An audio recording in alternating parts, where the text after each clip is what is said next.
Greetings, family, and welcome to another episode of Wake Up Africa. My name is Dr. Mumbi Saraki. How you doing? How's everything going? I really do pray, family, that you are extremely well in all your ways and that you're moving into living life in your own terms. Life as we know it has changed forever. Off, Errol, off. And we are in a brand new dispensation, family. And I think a week ago, if you're seeing this on Patreon, the president of Kenya became the first ever president to discuss, to meet his citizens on Twitter or X Space. He was literally, summoned to the space online to hear the grievances.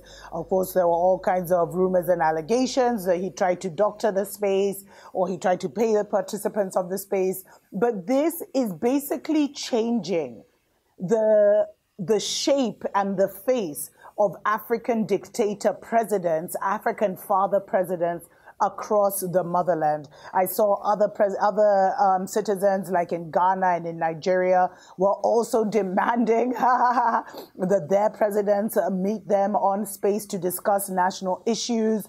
And what's happening now, family, is we're seeing the beginning of the end of the big president, Papa President vibes, the corrupt leader who would surround himself with other corrupt leaders is gone forever. We're starting to see it erode. They will become a pariah of the people.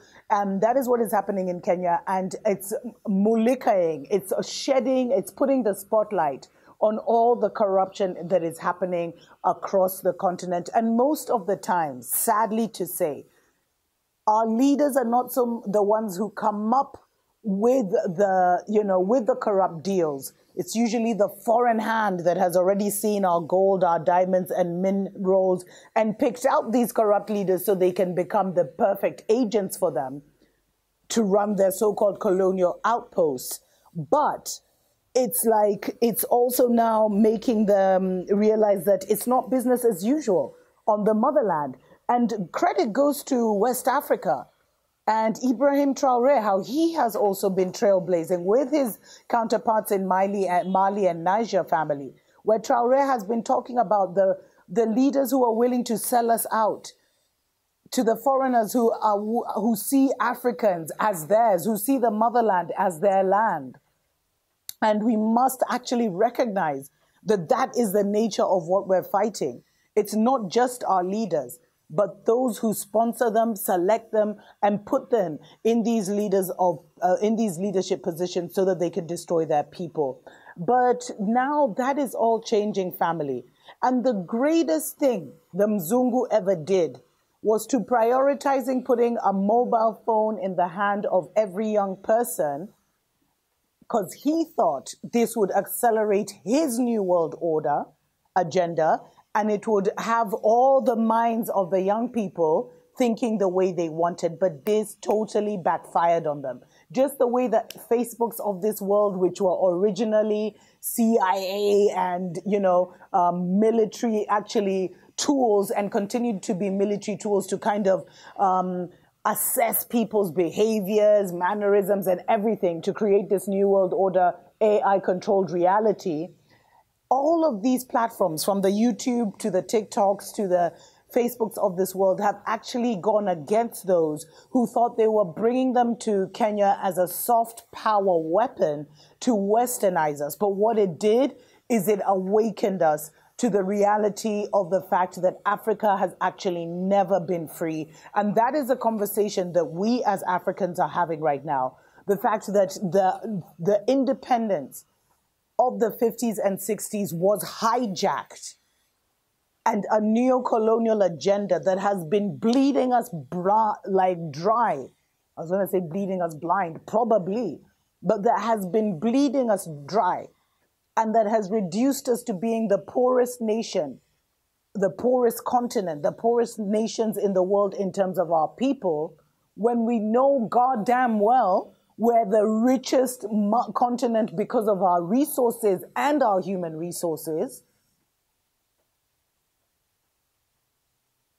It's just like now all of that is gone, and they have done something that we would have taken decades to do if we were going back to the old school ways of civic education.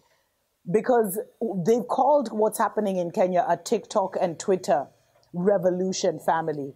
And they tried to mess with those, but they couldn't. And I guess this is when it's handy that these particular platforms are not controlled or owned by our local governments, because they have been unable. And you see, there's certain people, I mean, there's a lot of questions in Kenya and in Africa.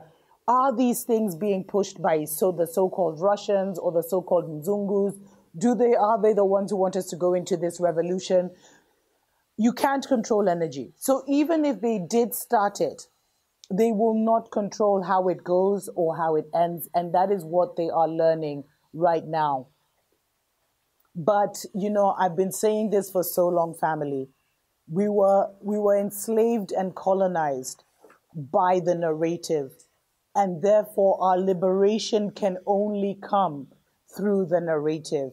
And it is the stories and finding out the truth and the facts that has triggered a lot of the revolutions that you're witnessing in Africa. And soon the whole motherland is going to be on fire with the sounds of freedom, because it is time for us to be free, family. And it's funny that the Western tools that were coming to neo-colonize us have become the very tools that we have used, the very platforms that we have used, not only to liberate us from our own overlords, but to expose the deeper puppet masters in the IMFs and the World Banks and the Western nations. These are such exciting times, family.